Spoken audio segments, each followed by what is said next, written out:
Welcome back to my channel, Maria Kafetzis, luxury real estate broker with 𝒞𝐿𝐻𝑀𝒮 Real Estate, both in New York and Southeast Florida. And today I want to speak to you about getting ready for photography as a homeowner. I've done a staging video. I've also done a decorating and organizing video. I'll put both links below.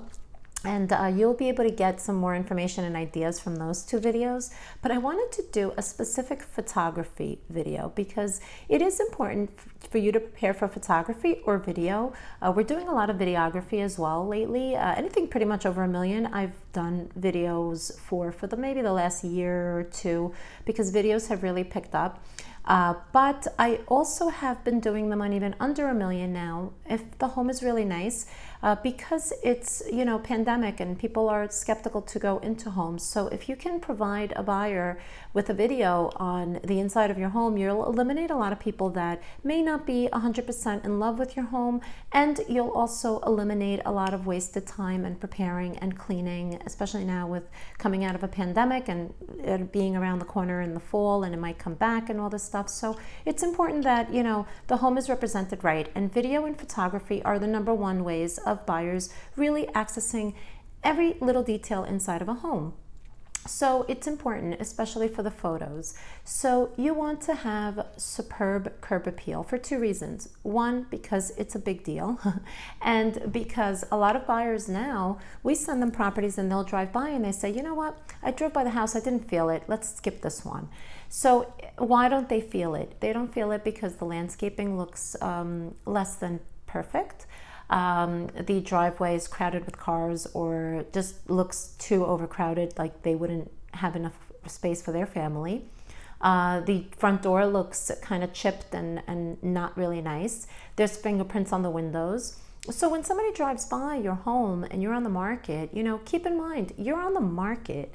That means, you know, your store is open. If you were a retail business, your store doors are open. So how do you want your customers to walk in through your door?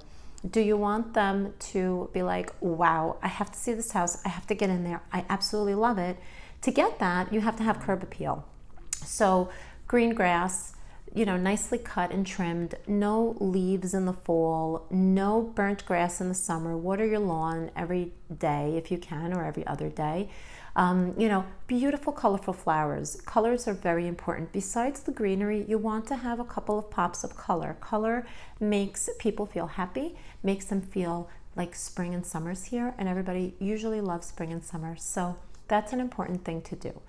Also, you know, in the front yard, you know, do you have a mailbox? Is it chipped? Is it falling apart? Is it, you know, on a stand where the stand is crooked? These are all things that you have to fix and you have to correct, because the curb appeal is #1. On the exterior, do you have siding that's chipping or broken? Replace those slabs of siding. If you have a stucco home and the stucco is deteriorating in some parts, or has a crack in it, or the paint is chipped, replace it, paint it, do whatever you need to do to make it look amazing and consistent. It should not look patchy. So if you have a color that's not able to be found, you have to do something to correct it, not just look like a patch, obviously. So that's pretty much your front door. You know, you want to have a nice welcome mat, nice and clean, not all, you know, abused from the last 30 years you've lived in the home. So you want to have a nice welcome mat. You also want to have a nice door frame, a clean screen door, a nice clean front door. People will stand at your front door waiting for you to open up the door to come in. So that's an important thing. When you walk in, you know, like I had said in one of my videos on staging, or I think it was the organizing, decorating, right when you walk in, you smell, you know, whatever the house smells like, you smell at the front entry of the door. So do something to make it smell pretty. You know, if you have to plug something in the wall, or if you have to put some smelly, you know, things like a potpourri vase or a nice oil, you know, rattan sticks, or whatever it is that you like for scent, do that. Also, You want to have beautiful gleaming, floors. If you have hardwood, make sure that they are shining and beautiful. If you have tile floor, again, make sure there's no stains. Make sure they look beautiful and shiny, and almost you can see your reflection in them. That's how you want to photograph, and that's also how you want to show your home. Photography really picks up a lot, especially professional photography, guys. Our photographers have unbelievable machines and cameras, and they take these pictures and you're like, oh my God, I can't believe this is in the picture. So even a shadow in a mirror will come out in professional photography. So it's important, when you're doing the photos, that all the counters are cleaned off, but not emptied. You should have some fruit on your kitchen counter, maybe a little setup of a lemonade or a tea set is what I recommend to my clients. I know that a lot of agents use wine. I personally am not a fan of it, only because of the fact that some people don't drink and some people are former alcoholics, and they don't want to be reminded of alcohol when they go see a home. They find that as a turnoff. So you have to be extremely sensitive, especially in our business, to what ticks people off and what makes people say, you know what, it was something about that house that I didn't like. So no one's going to typically walk into your home and not like lemonade, or not like homemade cookies, or not like, these little things, a tea. No one's going to get offended by that. I haven't yet met a tea, an anti-tea person. Some people don't like it, but they're not going to be offended with it. Where if you have an alcoholic beverage, yeah, people might get offended with it. So, that's something to keep in mind. Setting something nice up, like a little fruit display, setting up a couple of towels is okay. A teapot on the stove is fine. So you want to make the house look warm and inviting, and the kitchen warm and inviting, not an empty, room, but something warm and beautiful, and also leave enough counter space so it looks spacious and nice. Obviously, don't go over the top and decorate too much.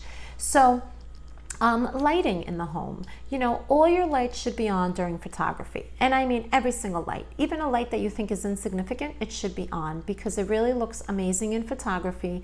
If you have under cabinet lighting, it looks amazing in photography in the kitchen. If you don't have under cabinet lighting, you might want to consider putting some under cabinet lighting under your cabinets. You can buy them really, really affordable now. You don't have to do the, the full in cabinet lighting. You can actually get them just screwed right onto the bottom of the cabinets that are there, and they give the effect of really amazing under cabinet lighting.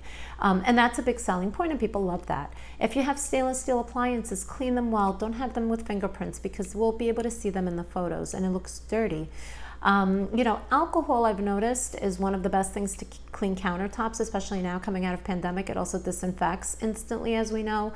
Another thing that people use on their stainless steel is vinegar and water. That works well, and it gets out all the fingerprints. Even though it's not a disinfectant, it is a great cleaner.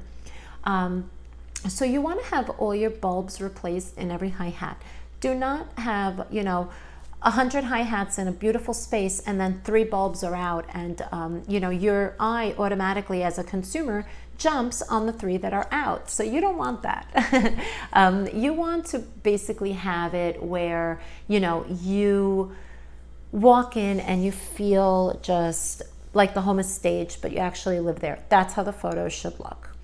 Toilet tissue, nice and neatly rolled up, folded in triangle shape like the hotels do sometimes, is a nice touch. It's little things like that that matter. Also, no tissues. Tissues remind people of crying, sad things, sicknesses, colds and stuff like that. So no tissues in the photos whatsoever. Put them all in a cabinet somewhere. Food and walk-in closets, food pantries and walk-in closets should be nice, neatly organized. If they're walk-in, we're going to probably take a photo of them, because it is a selling point to a buyer. So you want to make sure that they're nicely clean and organized. And also for the showings, they should be nicely cleaned and organized. I know that homeowners don't love when people open up their drawers and their cabinets, but they need to if it's permanently attached to the house. Obviously, if it's a dresser, then no one's going to look in there. They better not.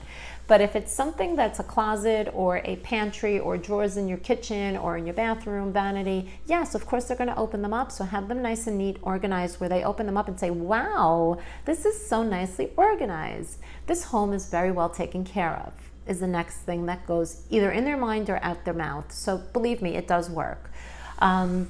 If you have a piano, open it up, make it grand, have the bench out, have the keyboard exposed. It's a beautiful look. Also, if you have umbrellas and furniture in the patio, open up your umbrella. It doesn't matter if you're in the winter or in the summer, in the spring, it doesn't matter. It looks much better in the photo. So open up those backyard umbrellas and set up your cushions, because that really does make a difference. Beds and comforters and towels. I can't tell you how important those things are. I just can't tell you how important they are, because they are very important. So if you have a beat up comforter, or if you have one that you use when guests come over, use that one. Use the clean, neat, and newer comforter. If you don't have one, it might be a good thing to get a small investment. You're going to most likely bring your bed with you wherever you're going, so you can use it in your next place. Get some clean towels that are kind of neutral, so you could use it in your next home, and spruce up the place that way as well. Of course, no cars or anything in the driveway. Of course, the backyard, if you have children, no toys anywhere. No, little cars all over the backyard.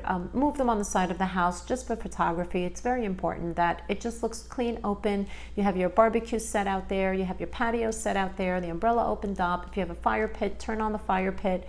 Some of our photographers can actually add fire into fireplaces and fire pits sometimes, but if you do it and it's real, then it's even better, especially for a video or something like that. So these are some good ideas to get you ready for photography. Just remember, you want your house to look like the magazine. When you look at a magazine, how do you expect the home to look? Set it up just like that. Roll up your towels in rolls. Do all the little touches, because those little touches truly take you a long, long way, guys. And I would love to give you some insight. Call me, text me, email me. And remember to subscribe to my channel right here. Subscribe and like this video. My telephone number is 516-885-2525 or 305-773-5994. And my Instagram is Right Realtor for you. Facebook is also facebook.com/Right for you. And that's spelled RIGHTREALTOR, the number 4 and the letter U. You can also email me at that same spelling, rightrealtor, the number 4, the letter U, @gmail.com. I look forward to hearing from you, and enjoy your photography and good luck setting up. Hope to speak to you soon. Bye-bye.